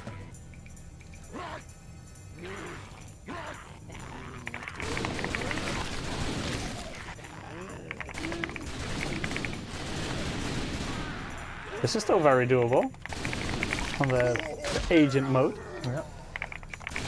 I think the difference is that you have words that consist out of two parts. I mean, like, do you need to type caps or not? Like, No. You don't have to. So if it's capitalized, you can just continue typing normal.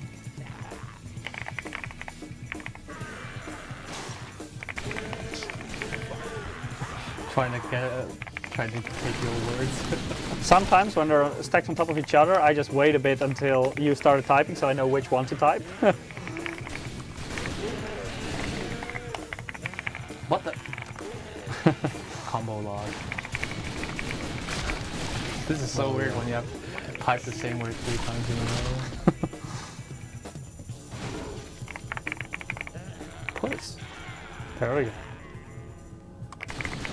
Funny thing is that I think we were both typing. Okay, no, Okay, we got it, we got it. Yeah.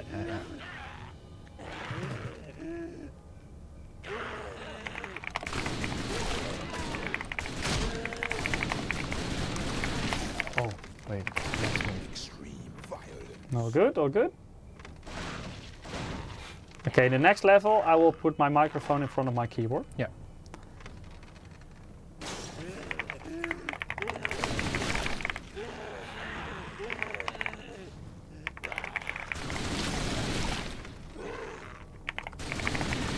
Oh. Quick, Oh, quick, that- quick! that- Oh, that's he's a gonna slap dash. us! He's gonna slap us! That's a dash. I'm not used to that. That's just not that hard, right?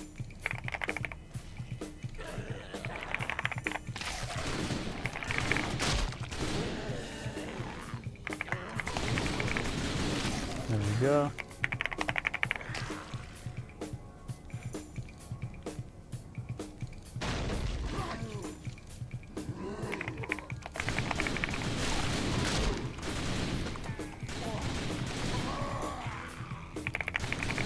I think I started with the wrong word because the other one was in front of the... Okay. Oh, okay. Okay, kill the civilian.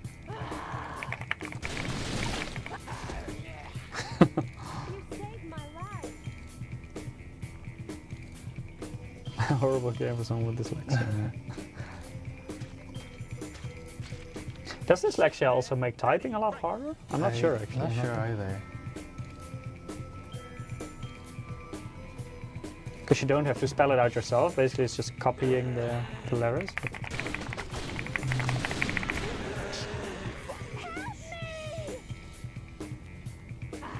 Okay, we got this.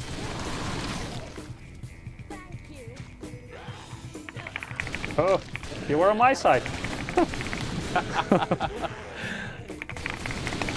Stay on your own side, my kid.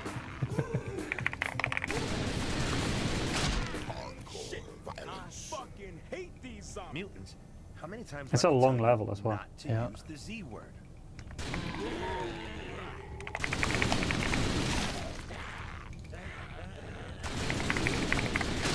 Oh my. Oh, kill him. Good, good, good.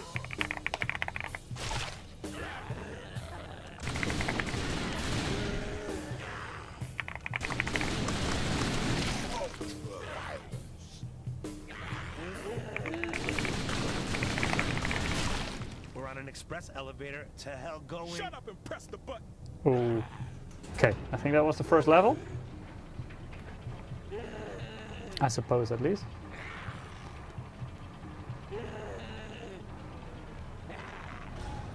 We should have taken the stairs. Are you going to put your mic or should I? Yeah, I will start with my microphone. Washington. You So- okay? What I will do is I will put it Oh, right in front of my Something keyboard. happened. Shake it off, detective. Oh, okay. Never Come mind. on, let's move.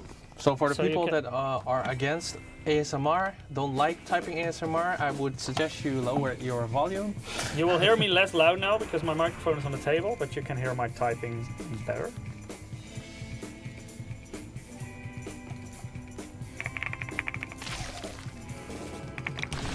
Oh, my side, my kid. Oh. Okay, good. Come on, he's smacking us. Come on.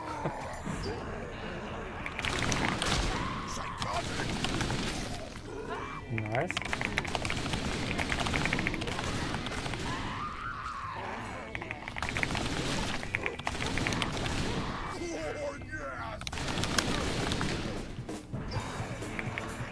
Oh my god. Oh, he's smacking us. Be faster, be faster. Who taught these guys table manners? Mother, these guys ain't human. I never seen this kind of crazy shit before. All right, so what's the game plan? You restrain the subject, and I'll Your lead an keyboard may interrogation? still overpower the sound of mine, even though my microphone is next to it.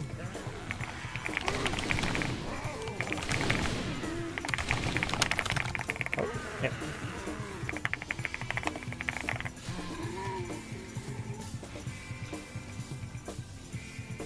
They're coming out of the Oh, shadows. okay. They come. Over there.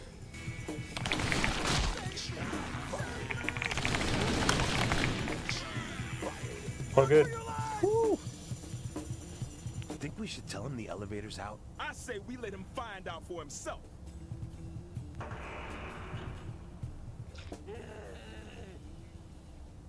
That was level 1. I think so, or Uh, A not? sadistic crime lord, master Okay. of a perverse Okay. science. So you could hear my keyboard. Now I will put my microphone back on. And Mankit will put his microphone in front of his keyboard. So before you heard the Strike 600, and probably still Mankit's keyboard, now you should be able to hear the GK600 TKL a bit better. Brilliant mind with a broken. What the? Which will be a lot louder than the Strike 600. Can't Oh, get a clean the end boss. shot. Oh. But you get the word earlier than I do. Really? Yeah. Because you're already typing when I don't see it yet. Let's type them one by one, it makes it easier, I think. Oh, I have to press that. Okay, let's do that. Yeah. He's mind touching me. You can take the next one. Oh, okay, so it's fast on my screen. Yeah, it appears a bit faster on your screen for some reason.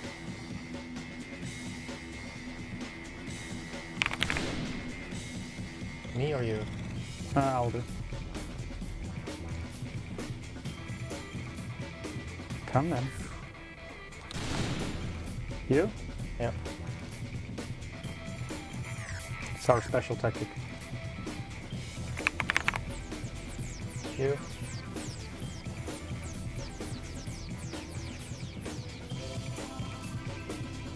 Come then. Motherfucking hell! Whatever it is, just shoot it.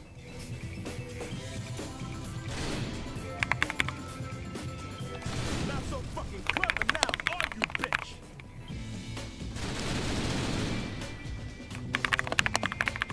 Shoot it.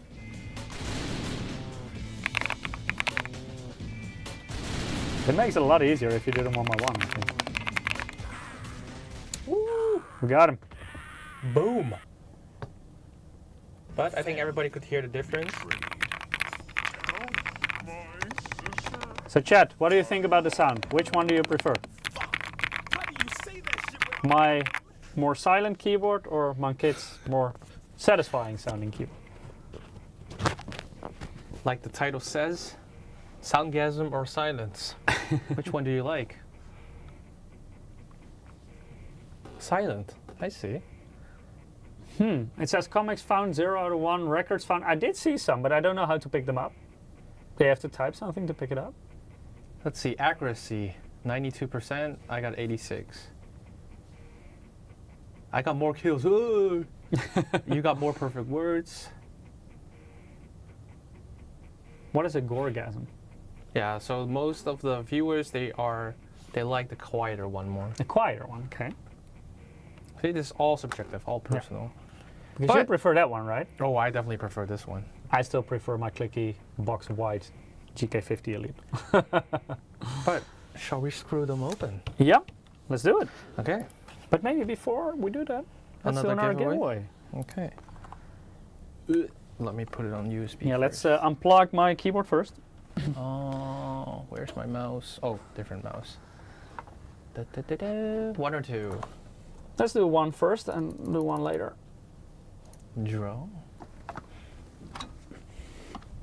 And then let's have a look at what goes on inside these keyboards. So the next winner is Rin, congratulations. You also won a Congratulations. Steam wallet code. So again, if you haven't participated yet, make sure to do so. Go to msi.com/2/insider, or if you're watching on YouTube or Twitch, Wait. you can also follow the direct link to Gleam that our bot puts in Where chat does once this every one 5 open? You minutes. probably know already, right? This is better if I do that one because I've done that one before. You can try it out. You Okay. have a whole kit. You have to take the outer shell off first. Actually brought my kit. You may learn something new today. Oh, I will move a little bit more to your side, Yeah. so it's actually somewhat I visible. actually need to know if there's screws on this top part. Okay, so I will just start removing some keycaps because my screws are hidden underneath. Yeah. By the way, don't try this at home. It will void your warranty if you open this up. So we do it so you don't have to. Monkit will be able to dismantle his keyboard a little bit further than I can, and that's because this one, the switches are soldered onto the PCB. For Monkit, they're not. I feel like these are not.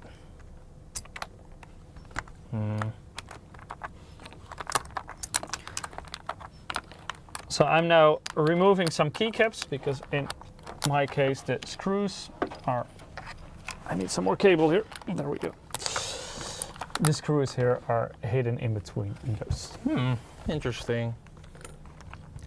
You have to take the shell off, the outer shell. Yeah, but can I just take it off? I'm not sure. You have like a prying tool, right? Oh, right. I forgot I have these tools. to make sure you don't break the shell. Yep.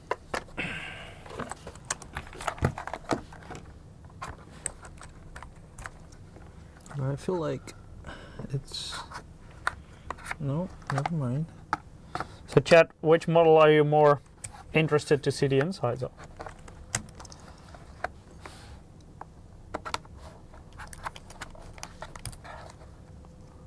I'm actually kind of curious about yours, Monkey. I'm curious where I open it.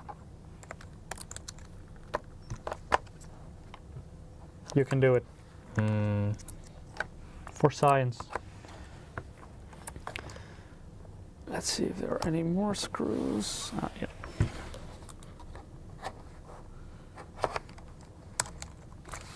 Oh, okay, so that's how it's done. Yeah, you found it? Sort of. But these are clicked on, and I'm not sure. Okay.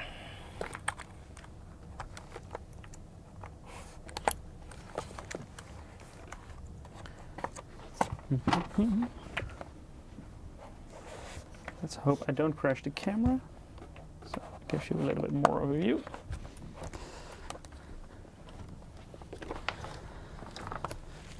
Oh, I have more underneath the spacebar. There we go.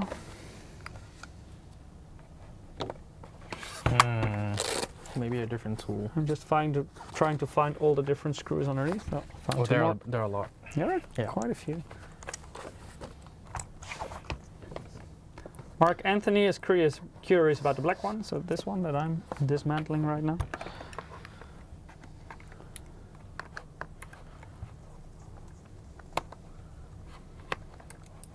Wait, Peter still needed the sample, right?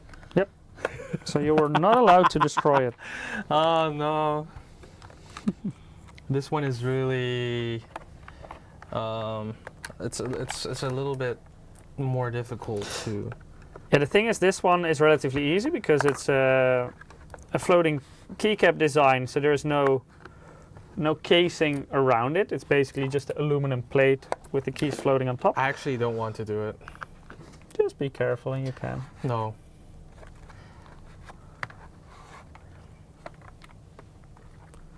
Hey, you promised Chet a teardown. Yeah, but if I break it... You break it, you buy it. I don't mind buying it. But Problem solved. But then Peter has no sample. I hope for you Peter is not watching while you break it. Oh, I have to take more keys off. I see another screw.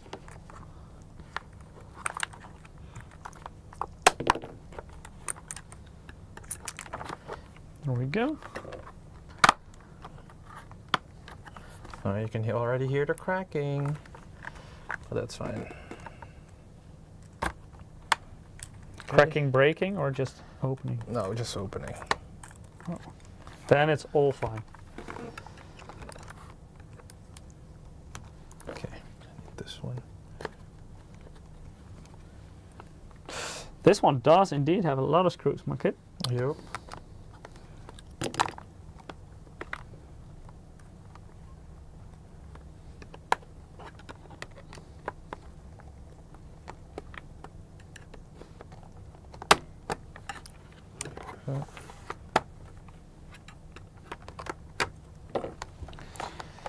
So if you guys are wondering why it took so long, it's because Hey, yours is already open. I'm still screwing. it's because here on the side,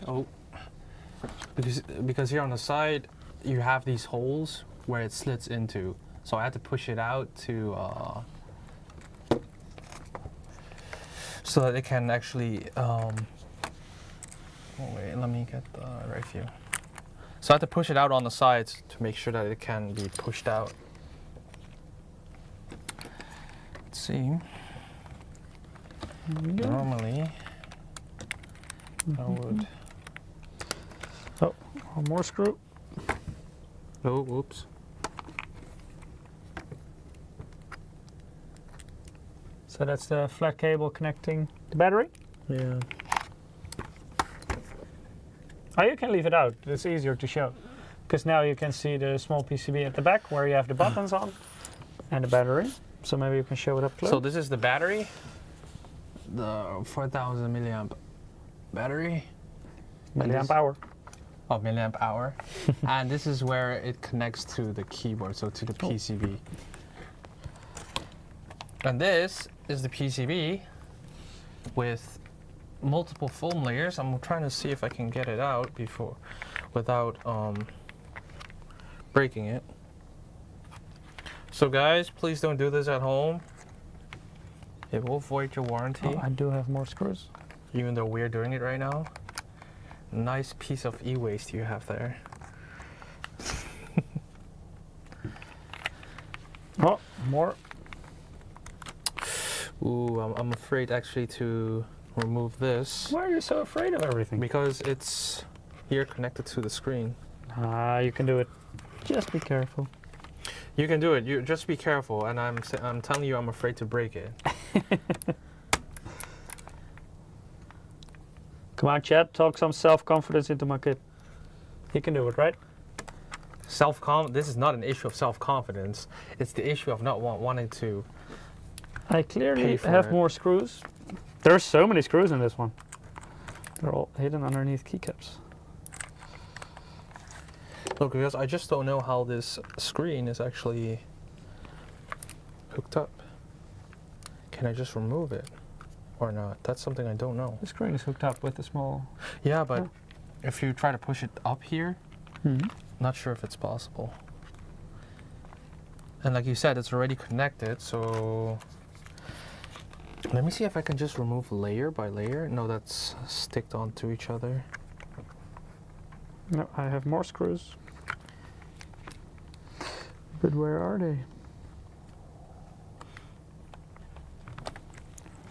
Probably easier if I just take all the keycaps off so I can actually see Can I something. push it? No. Let me see.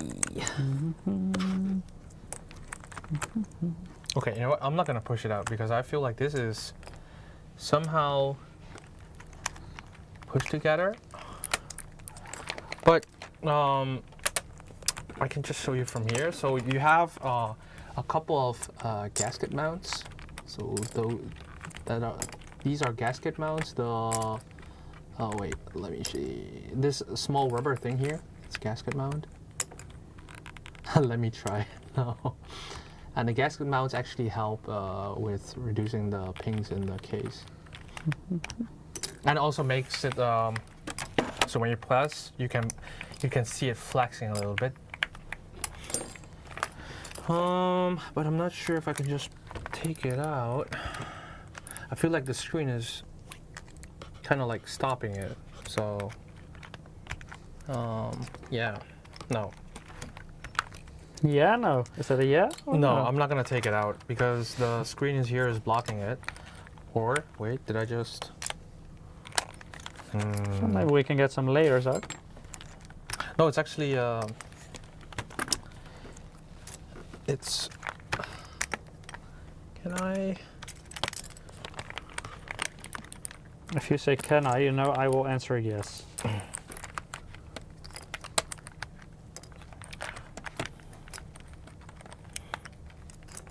Maybe if I use a tool. That's what it's for, right? Good morning, Finilix. Welcome, welcome. We're taking some keyboards apart. No, I'm not gonna do that. I'm not gonna take it out fully. No? No. Really? They somehow. I think found they, the hidden screw. The cool thing about the floating key design is if you take one row off, you can just grab them with your fingers. Oh. It's much quicker. No, I'm not gonna do it. I'm not gonna. This is so the screen is kind of like stuck somehow. I think with a screw somewhere to the PCB. I think here. See, if you look here, there's a screw. But Hey, that's a screw you can undo. yeah, but what if I break it? Then you are in a fight with Peter. That's a fight I will not win. Can I place my bets?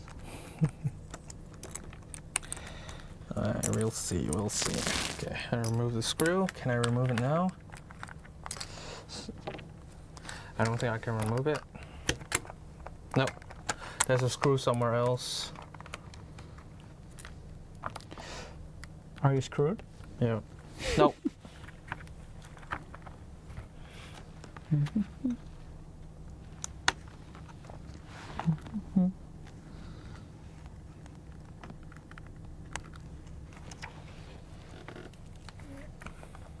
we go.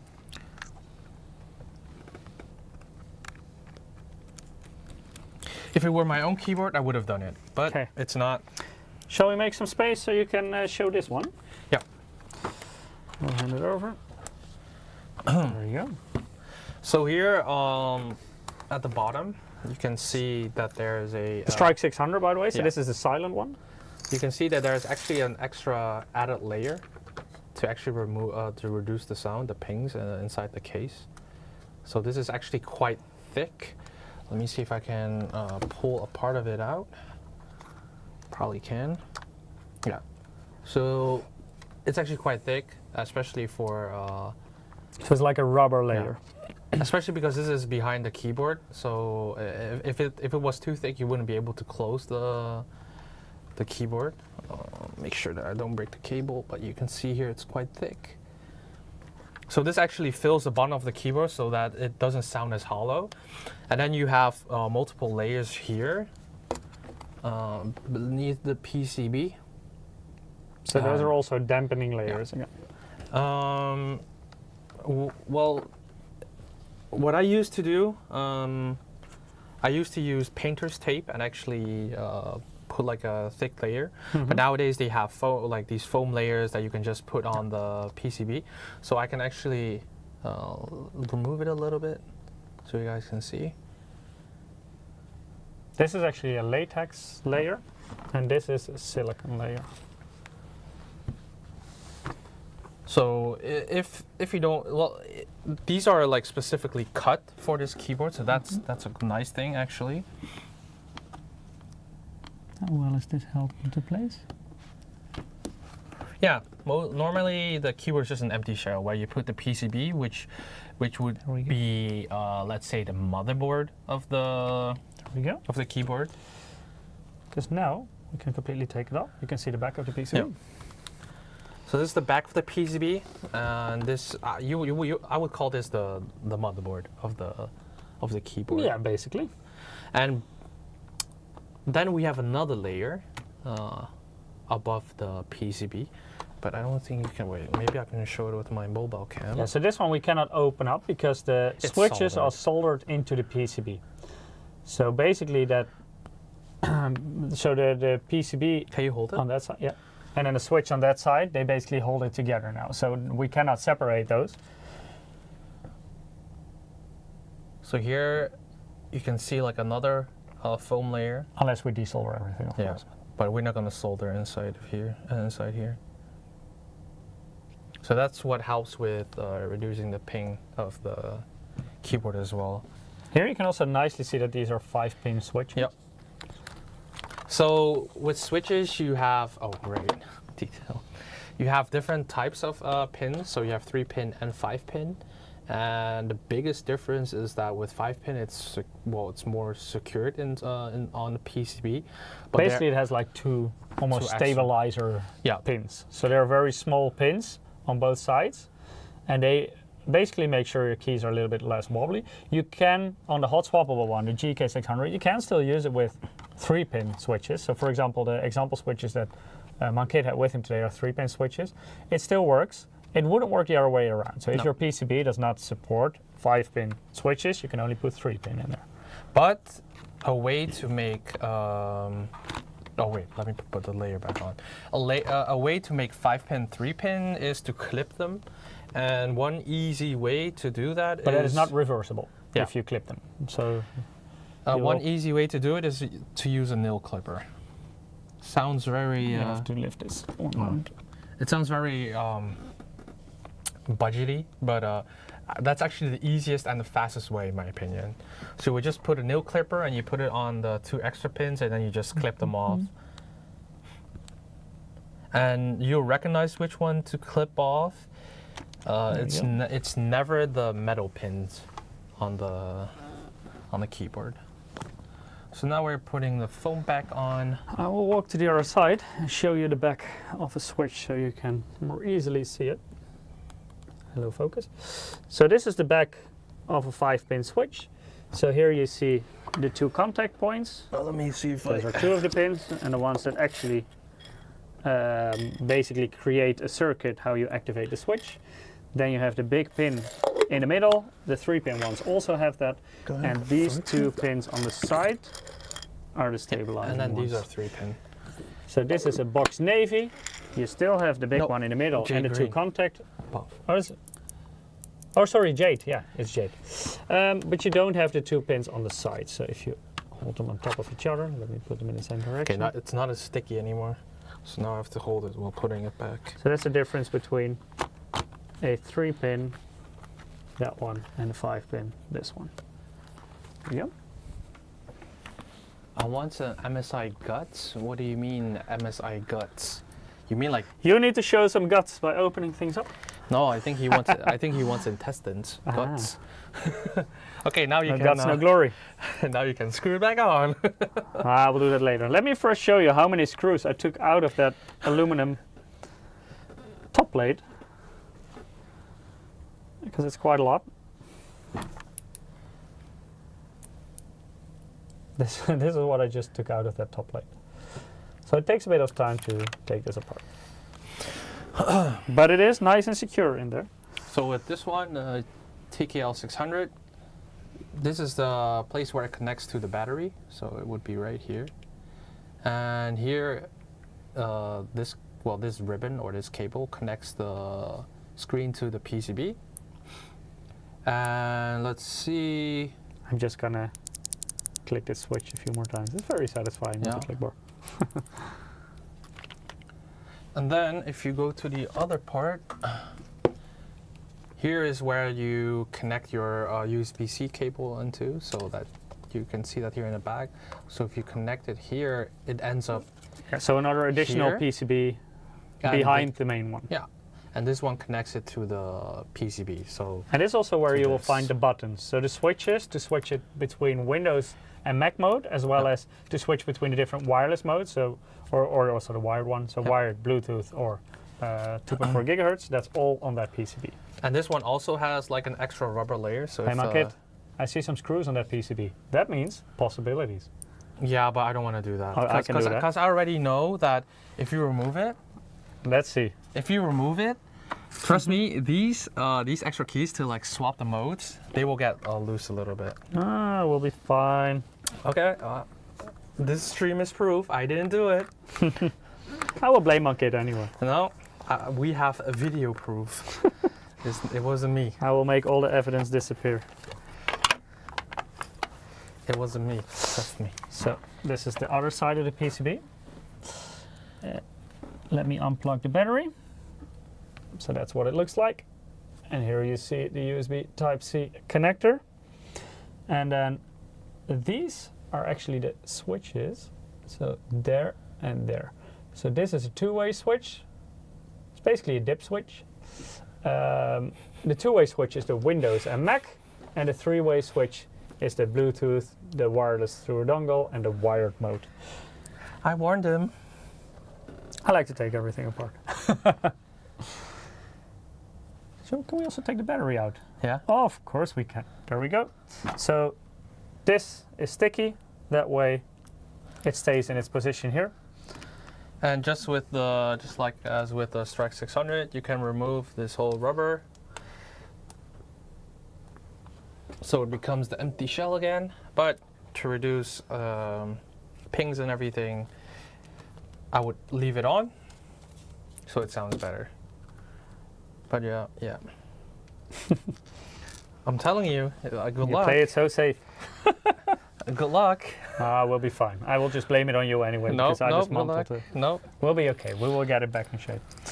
So that was it for the teardown. I hope it was useful. I hope you learned something today. And maybe there is one for you. Maybe you prefer different types of keyboards. So there is a full lineup. If these are not your cup of tea, there is still plenty to choose from. Monkit, shall we do one last winner for today? Yeah. And then we can put everything back together after the stream. No, you can put it back together, not me. I have to catch my train. You don't use the train. That's true. So our last winner for today for a Steam wallet code is Sweetabix. Congratulations, you also won one. So congrats again to everyone who won today. Keep an eye on your mailbox. We will email the codes to you in the coming days with some instructions on how to redeem it. Next week, I will bother you again with a QuickBIOS X or 10, whichever way you prefer it, deep dive. So we will go through our new BIOS version that is present on our 800 series AMD and our 800 series Intel motherboards. Ruud will join me. We will go through all the different possibilities of this BIOS. We will go through all the different settings. Where can you find what how does it differ from QuickBIOS 5 that we used on our previous generation motherboards? If you have any specific questions you would like to have answered, make sure to have them prepared for next week. Ruud has already been working a lot with his new BIOS version. So we will talk all the ins and outs about the new MSI QuickBIOS X. For now, thank you for watching today. I hope to see you again next week, same place, same time. Mankit will now screw everything back together. I will just leave the office and see you next week. Goodbye.